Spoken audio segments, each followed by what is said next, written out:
Bismillahirrahmanirrahim.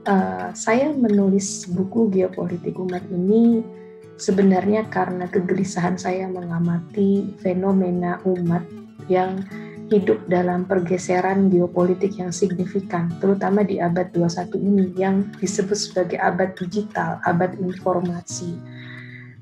Setelah saya amati, memang ada dua sumbu yang menyebabkan pergeseran tatanan geopolitik hari ini, yaitu pertama tentunya sumbu bernegara, ya, tatanan kehidupan bernegara yang menjadi pattern dalam hubungan internasional hari ini.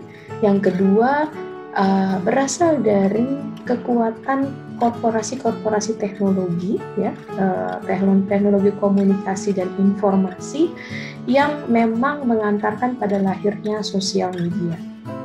Nah, buku ini mencoba memasuki dimensi keumatan melalui dua momen. Yang pertama, momentum Arab Spring di level global, itu terjadi di dunia Arab. Dari peristiwa Arab Spring ini kita belajar banyak yang memicu pergeseran landscape tadi. Pertama, ternyata suara umat yang sering dianggap sebagai low politics, ya, politik tingkat rendah, ternyata mampu menurunkan dan bahkan mengguncang tatanan bernegara di negara-negara Timur Tengah karena bantuan teknologi kala itu. Karena sering disebut aksi bakar diri seorang Muhammad Bouazizi, pemuda Tunisia yang marah dan frustasi dengan zolimnya pemerintah Tunisia, itu viral dan bahkan menjalar ke Mesir, ya, sampai juga cukup Tahrir Square di Mesir cukup terguncang dan menjadi saksi mata betapa rakyat Mesir juga marah terhadap rezimnya kala itu. Itu semua diorganize melalui Facebook dan Twitter. Ya, 10 tahun yang lalu memang Facebook dan Twitter memiliki wajah yang berbeda dengan hari ini. Kala itu mereka masih fair terhadap aspirasi umat Islam karena betul-betul mendudukkan fungsinya sebagai sosial media. Nah, apa yang juga terjadi di Indonesia, momen kedua yang bisa menjadi kita refleksikan dan saya tulis juga di buku ini adalah 212 dan 411. Itu juga momentum di mana persatuan umat Islam yang belum pernah kita saksikan sebelumnya di negeri ini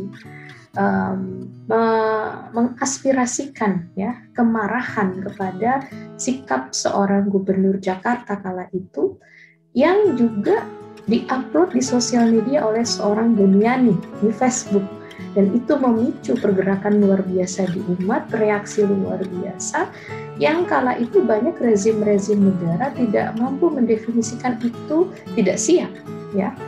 Dan ini yang kemudian dicoba diulas betapa adanya perubahan dari landscape geopolitik sampai akhirnya sekarang bermunculan buzzer-buzzer, sampai akhirnya sekarang bermunculan peraturan-peraturan perundangan atau di Indonesia disebutnya undang-undang ITE, gitu, ya. Itu semua akhirnya membatasi ruang gerak umat tidak lagi seperti dahulu. Nah, bagaimana kita sebagai umat Islam menyikapi situasi seperti ini, apalagi Profesor Shohana Zuboff tahun 2019 menerbitkan bukunya, ya, yang berjudul The Capitalism Surveillance, ya, pengintaian kapitalisme. Ternyata memang teknologi digital ini bermata dua, yang akhirnya korporasi-korporasi digital sekarang mulai berangkulan dengan rezim-rezim negara untuk membungkam apa yang mereka sebut dengan radikalisme, ekstremisme, bahkan terorisme. Wallahu a'lam bishawab.